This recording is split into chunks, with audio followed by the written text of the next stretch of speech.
गुळगुळा वाजायची टाळ. वारकरी संप्रदायात टाळाचं महत्त्व अनन्यसाधारण आहे. पण टाळ त्याच्यात दोन्ही तिन्ही अर्थानं उपरोधानं टाळ कुटे असंही वारकऱ्याला म्हटलं जातं. पण टाळ कुटणं हा विषय वेगळा.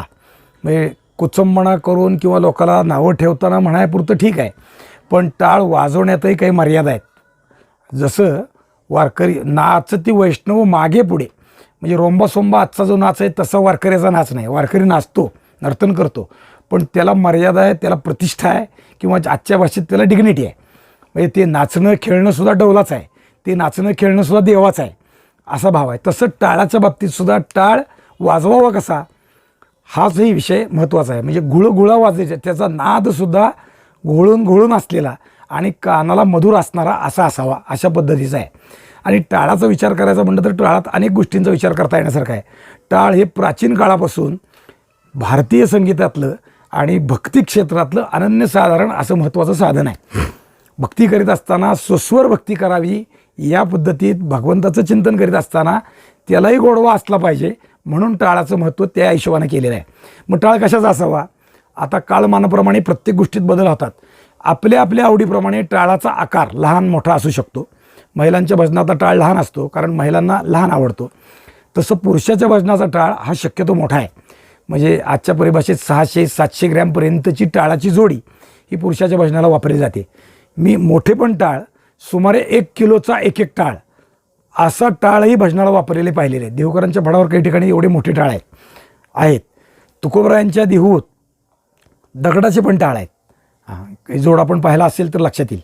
तसं पंढरपुरात या टाळाचं वैविध्यही पाहायला मिळेल. पंढरपुरात म्हणजे अनेक फड परंपरेत वेगळे वेगळे आहे, पण टाळ महत्त्वाचा आहे. मग टाळ शक्यतो उत्तम स्वर असणारा असा पाहिला जातो, आणि ते स्वर चांगला असण्याची सगळ्यात चांगली आणि सगळ्यांना परवडणारी असा विषय जो आहे तो आहे तो काश्याचा आहे. आणि म्हणून काश्याचे टाळ हे प्राधान्यानं वापरले जातात. आता थोडं काश्यामध्ये कमी जास्त होऊन दुसऱ्याही गोष्टी येतात, कधी पितळेचेही टाळ येतात. कास्टिंग करून ओतले जातात, आणि ओतलेला टाळ जास्तीत जास्त टिकण्याच्या दृष्टीने काही गोष्टी त्याला काम करतानाच केल्या जातात. टाळ ओतल्यानंतर 100-50 टाळ ओतले आणि एक जोडी लावली असं नाही चालत. 2 टाळाचा स्वर एकमेकाला जमता जो आहे तो प्रत्येक टाळ वेगळा वेगळा वाजवून हलका हलका वाजवून बघावा लागतो, आणि ज्याचा स्वर एकमेकाला मिळतो आहे ते टाळ जोडून मग त्याची जोडी तयार होते. मग त्याला दोरी लावतात. दोरीला खाली माझ्या हातात आता एक टाळ बघायला मिळेल. ही दोरी आहे ती टाळाची आहे, आणि ही आपल्याकडं पारंपरिक शेतकरी, शेतीकाम करणारे किंवा गावातले सगळेच लोक हे दोरी वापरतात. बहुतेक सगळेच वापरतात. पण हे दोरी वापरत असताना याला कुठलंही दुसरं साधन नाही, याला कुठं रिबीट नाही, काही नाही. ह्याला दोरीचा शेवट जो आहे तो एका वेगळ्या पद्धतीनं पुन्हा उलटा करून ह्या गुंतवून ठेवलेला आहे. ही गाठ कधीच सुटणार नाही त्यामुळं असंही आहे. आणि खालच्या बाजूला टाळाला लाकडाची गुंडी आणि खाली दोरी बांधून टाळातून अशी काढून ठेवलेली असते. दोरा बांधण्यात किंवा दोरी बांधण्यात जुन्या काळाची ती पद्धत आहे.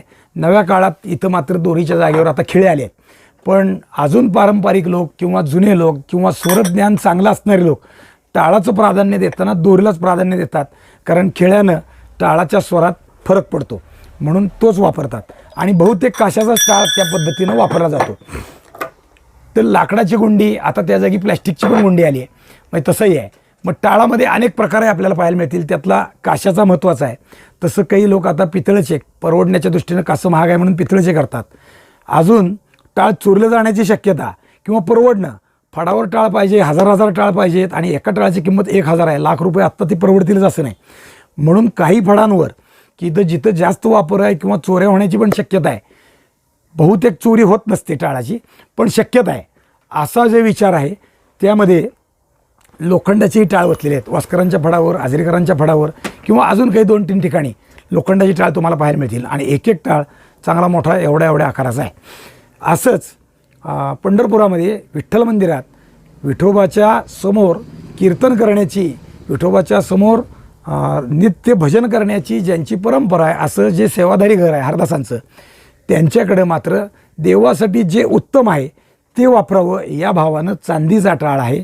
आणि देवाच्या पुढं त्रिकाळ म्हणजे पहाटे काकड्याच्या वेळी, दुपारी पोशाखाच्या वेळी, संध्याकाळी दुपारतीच्या वेळी आणि शयनरतीच्या वेळी टाळ वाजून जे भजन केलं जातं ते चांदीचा टाळ वाजून भजन केलं जातं. देवापुढं आहे ते उत्तम. आणि मग त्यात पुन्हाही आपल्या हौसाचा भाग असतो. जसं आपण एखाद्या वेळी कपडे खरेदीला जातो आपल्या ऐपतीप्रमाणे आणि आपल्या आवडीप्रमाणे, दोन्ही गोष्टींचा विचार करून आपल्या खरेदी कपड्याची करतो, तसं टाळाच्या दोऱ्या यातही वैविध्य तुम्हाला अनेक ठिकाणी पाहायला मिळेल. बहुतेक सगळीकडं आता दोरीच प्रचलित आहे. एक तरी उपलब्ध होण्याला सोपी आहे, सगळ्यांना सुलभ आहे, आणि दुसरं शेतकरी वर्गाला दोरीचं घराघरात सगळ्याकडे असते. वारकरी संप्रदाय किंवा महाराष्ट्रातला कुठलाही संप्रदाय, बहुतांश शेतकरी वर्गच त्यात प्राधान्य आहे. कारण महाराष्ट्र किंबहुना हिंदुस्थान हा कृषीप्रधान देश आहे.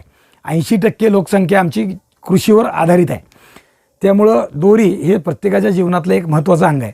घरात ती असते, त्यामुळे नुसती दोरी काढावी आणि टाळ गुंतवावा एवढाच त्यातला भाग आहे. पण आता त्यात वैविध्य येत आहे. जुन्या काळातही थोडंसं होतं. त्यामध्ये पट्ट्या, ज्याला नवारपट्टी म्हणतो आपण, ती 2 बोटाची नवारपट्टी खाकी रंगाची पूर्वी असायची, ती पट्टी काही जण वापरायची. आता त्यात नायलॉनच्या पट्ट्या आल्या आहेत आणि त्या पट्ट्याला मग रंग भगवा, लाल, हिरवा, निळा, पिवळा अशा पद्धतीचे रंगही येत आहेत.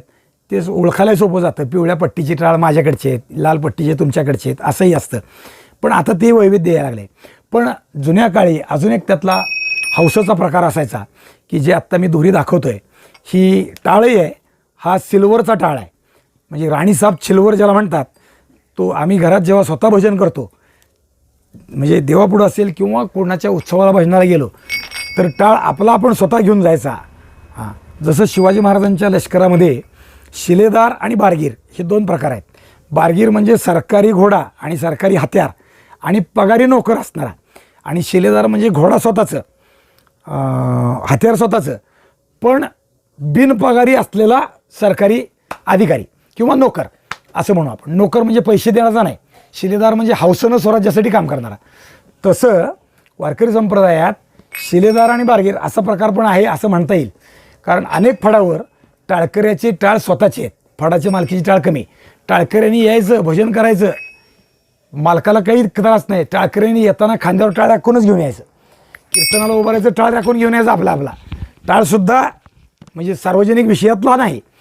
असं अनेक ठिकाणी आहे. ते टाळाचं त्यातला प्रकार जो आहे, मी आत्ता तुम्हाला दोरीचा दुसरा प्रकार दाखवतो आहे. ही दोरी तुम्हाला लक्षात येईल की ही हौसनं करून घेतलेली आहे. अशी जे शेतीकामात वळणारे लोक आहेत, ते शेतीकामातल्या हौसनं म्हणजे 4 पदरी गोफ जसा करतात तसं रेशमाची दोरी घेऊन बारीक दोरीचा हा 4 पदरी गोफ केलेला आहे आणि त्याला मागच्या बाजूला हौसनं गोंडाही करून ठेवलेला आहे.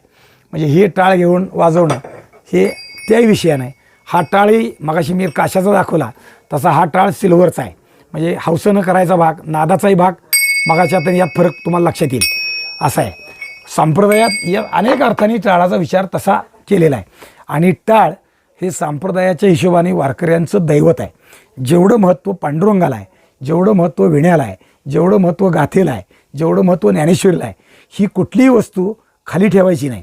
ही देव आहे, हे पूज्य आहेत, हे आदराचे स्थान आहेत, यांना पूज्यस्थानी ठेवायचं, यांना उच्चस्थानी ठेवायचं.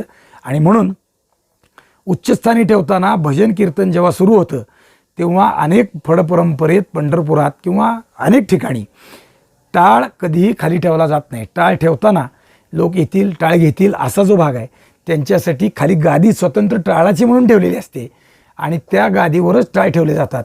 आणि मग आलेला मनुष्य टाळ घेईल, आपला आपला टाळ घेण्यापूर्वी पाया पडून गळ्यात घालेल आणि कार्यक्रम संपल्यानंतर पुन्हा टाळाचं पाया पडून त्याची गुंडाळी करून मग खाली ठेवेल. म्हणजे टाळ घेतला आणि टाकून निघून गेला असं टाळात होत नाही.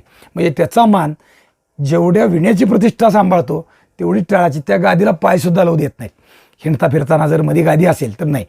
कीर्तनकाराच्या किंवा विणेकराच्या समोर पकवाजाच्या शेजारी ही गादी कायम मांडलेली असते, ती जागा पण त्या अर्थाने ठेवलेली आहे. हा एक भाग झाला. आणि टाळाची दोरी, मगाशी मी म्हणालो की दोरी दिंडी चालत असताना, मग ती आळंदी पंढरपूर चालू किंवा नगर प्रदक्षिणेची असो, देवक्षेत्रातली असो, आळंदीतली असो, दिंडी चालत असताना उभ्या कीर्तनात किंवा उभ्या भजनात जर दोरी तुटली तर काय करायचं? दोरी आहे ती वाजवून खराब होणार आहे, नश्वर आहे, तिचा भाग तुटू शकतो. तर काय करायचं? तर त्याला असं आहे की ते ज्याच्याकडे टाळ आहे त्यांनी चोपदाराला खुणवायचं. चोपदाराला लक्ष असतंच, त्याला नाही कळलं तर खुणवायचं. चोपदाराने त्याच्याजवळ जायचा, त्याला दुसरा टाळ द्यायचा आणि तो टाळ घेऊन येऊन चोपदारानं आपल्यापाशी दोरी ठेवलेली असते जादाची कायम. आळंदी पंढरपूर चालत येताना किंवा कुठल्याही दिंडीत चोपदाराच्या बाजूला एक शबनम पिशवी लावलेली असते. प्रत्येक दिंडीला स्वतंत्र चोपदार असतो आणि त्या शबनम पिशवीत या आवश्यक वस्तू ठेवलेल्या असतात. उदाहरणार्थ पकवाजाची हातोडी, उदाहरणार्थ पकवाजाला लागणारी कणिक, गट्टे आणि हे ज्याला आपण दोरी म्हणतो ती दोरी ही त्याच्यापाशी जादा ठेवलेली असते. मग त्याने ती दोरी वळून काढायची आणि ते टाळाला चालत चालत मणी गुंतवून परत ते टाळ बांधायचा आणि ज्याच्या त्याच्याकडे प्रसपूर्त करायचा. पहिला टाळ आहे तो परत जागेवर येतो किंवा बदली झाली एवढाच भाग राहतो. तर अशा पद्धतीने म्हणजे भजन सोडून कुणी बाहेर जायचं नाही, माझा टाळ तुटला आहे भानगड करायची नाही, कीर्तनातून बाहेर जायचं नाही, कीर्तनाची अवमर्यादा करायची नाही, हा त्यातला तो भाग आहे. म्हणजे टाळाची मर्यादा इतक्या पद्धतीने सांभाळतात. वास्करांकडं किंवा अन्य फडकऱ्यांकडं सुद्धा टाळकरी हे वेगळे असतात, स्वतंत्र असतात. श्रोते वेगळे, टाळकरी वेगळे आणि शेलेकरी हा एक वेगळा प्रकार आहे. शेलेकरी कोणाला? ज्याचे कमीत कमी 4000 अभंग पाठ आहेत त्याला शेलेकरी म्हणायचं. त्याला मालकानी शेलेकरी म्हणून त्याला अंगावर शेला घालायचा. जो फडाचा मुख्य आहे त्यांनी याला शेलेकरी म्हणून नियुक्त केलं असा त्याचा अर्थ. आणि मग टाळकऱ्यांची लाईन उभारते, त्याच्या पुढं हे शेलेकरी वेगळ्या लाईननं उभारतात, म्हणजे ती वेगळे असतात. नुसतं एवढंच नाही, वास्करांकडं अशी पद्धत आहे, आता ती लोप व्हायला लागली कारण एवढे अभंग पाठ करणारी माणसंच नाहीत. शेलेकऱ्यांनी म्हणजे कीर्तन उभं राहिलं की शेलेकऱ्यांनी पहिले 2-3 आपले हे कीर्तन झाले, कीर्तनकारांनी विणा घेऊन पहिला अभंग म्हणला रूपावळीचा की नंतर मग जे अभंग घ्यायचा तो कीर्तनकारांनी मनाने करायचा नाही, शेलेकऱ्यांनी अभंग सांगायचा आणि त्याच्यावर कीर्तनकारांनी कीर्तन करायचं. म्हणजे ही पद्धत अजून वास्करांकडे आहे. आता ती काही जास्त प्रमाणात तेवढे कीर्तनकार म्हणजे काळाच्या ओघात पाठांतर कमी व्हायला, व्यासंग कमी व्हायला लागला अशा अर्थ नाही, पण अजूनही सांभाळलं आहे. देहूकरांकडे या पद्धती अजून सांभाळल्या. शेलेकरी स्वतंत्र आहेत, ते कीर्तनाला उभारतील तेव्हा कंबर बांधतील. बहुतेक टाळकरी कंबर बांधतात. कीर्तन सुरू झालं की कीर्तनकारांनी कंबर बांधली की सगळेच कंबर बांधतात. आणि म्हणजे शेलेकरी हे स्वतंत्र उभं राहून मग त्याला प्रमाणे देतील किंवा पहिला अभंग ते सांगतील. ही शेलेकरी स्वतंत्र असतात. धोंडोपंत दादांकडे अशी पद्धत होती की तुकोबरायांचा गाथा पूर्ण पाठ असल्याशिवाय कीर्तनच देत नव्हती दादा स्वतः. कमीत कमी 2000 अभंग असला पाठ तरच त्या माणसाला टाळकरी म्हणून उभं करायचं, असं दादांचा पद्धती होत्या. पुढं दादांच्या उत्तरकाळ आयुष्यात दादांना लक्षात आलं की आता माणसं एवढं पाठांतर करत नाहीत, म्हणून दादांनी त्या मर्यादा थोड्याशा शिथिल केल्या. पण कमीत कमी 2000 तरी अभंग पाठ असले पाहिजे तरच कीर्तन करा, तरच टाळाला उभा राहा, अशी पद्धत दादांनी ठेवली होती. आजही या गोष्टी वारकरी संप्रदायात टाळाच्या हिशोबानं अत्यंत कटाक्षानं त्या अर्थानं पाळल्या जातात. टाळाच्या बाबतीत हौसनं जे ते आपापलं करतं, जे उच्च आहे, जे चांगलं आहे ते देवासाठी आहे. म्हणजे आमच्याकडे अनेक ठिकाणी नामदेव मंदिरातही चांदीचा टाळ आहे किंवा अनेक लोक हौसनं चांदीचे टाळ करतात. तसं विठोबाच्या पूजेत जे रोज नित्यभजन करतात ते हरदास मंडळी जे आहेत ते हरदास मंडळी चांदीचा टाळ देवापुढं वाजवतात आणि देवापुढून घरी नेल्यावरती तो त्यांच्या देवघरासमोर तिथंच ठेवलेला असतो, त्याची जागा सगळं बदलली नाही. म्हणजे रोज त्याची पूजा अर्चा आहे. दसऱ्याला संप्रदायात सगळेजण टाळाची पूजा करतात. टाळ, पकवाज, विणा जे काही वस्तू आपल्या भजनाच्या आहेत या सगळ्याचं पूजन त्यामुळे केलं जातं. मी तुम्हाला अनेक फोटो दाखवेन, म्हणजे आम्ही स्वतःही करतो, तो पण विषय आहे. टाळाचं पूजा ही केली जाते आणि मग टाळ हौसनं देवासाठी आहे, देवाचा आहे, तर तो देवाच्या उच्चतेच्या हिशोबानं सगळा राहायला पाहिजे म्हणून चांदीचा टाळ आहे. तसं दोरीसुद्धा ती पट्टी करायची, तिला जरीची पट्टी करायची आणि ती पट्टी वापरायची. टाळ ठेवण्यात, सोडण्यात यालाही मर्यादा आहे. मग हौसनं सर्व टाळकरी आणि मालक नुसतं टाळ बघितला तरी ओळखू यावा अशा संकल्पनेतून मालकाचे टाळ आणि त्याची पट्टी यात थोडा कधी कधी फरक असतो. सगळ्यांचे टाळ आणि दाळ जर अशी असेल तर मालकाचा असा चौकोनी दोंडा असेल, 1 पदरी आहे, 2 पदरी आहे आणि त्याला गोंडा लावलेला असेल मागच्या बाजूला, आपण तो पाहतोय आत्ता. आणि टाळ बांधणं आणि ठेवणं किंवा सोडणं ह्या दोन्ही विषय सोपे आहेत, फार अवघड नसतात. अगदी सोप्या पद्धतीने माझ्या हातात आता टाळ आहे जो गाठ बांधलेला आहे, याची वरची गाठ सोडली की आता टाळ सुटतो. हा का बांधावा? तर टाळ जेव्हा सगळे एका पोत्यात ठेवले जातात त्याला पिशवी असते स्वतंत्र, ती पण विणलेली चांगली पिशवी असते. हे जेव्हा सोडले जातात तेव्हा एक टाळ जर दोऱ्या सोडलेले असतील, बांधलेले नसतील तर विस्कळीत होतील आणि त्याचा गुंता होऊन बसेल. हाही भाग आहे. आणि जोडी सापडणाऱ्याच्या दृष्टीनं सोपं जावं म्हणून ही बांधलेलं असतं. ही आत्ता मी दोरी सोडली आहे आणि दोरी सोडल्यावर हा टाळ गळ्यात धारण करतो आहे. आपल्याला सगळ्या लक्षात येईल कसा घ्यायचा असतो टाळ आणि तो कसा घ्यायचा आणि कसा वाजवायचा. वाजवण्याचं कौशल्य हा पुढचा भाग आहे. टाळ वाजवायला येणं हे संप्रदायात थोडं विशेष आहे.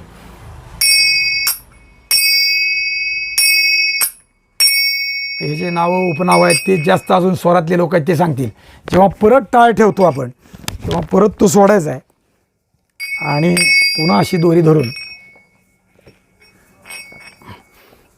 गाठ बांधली की परत टाळ हलत नाही.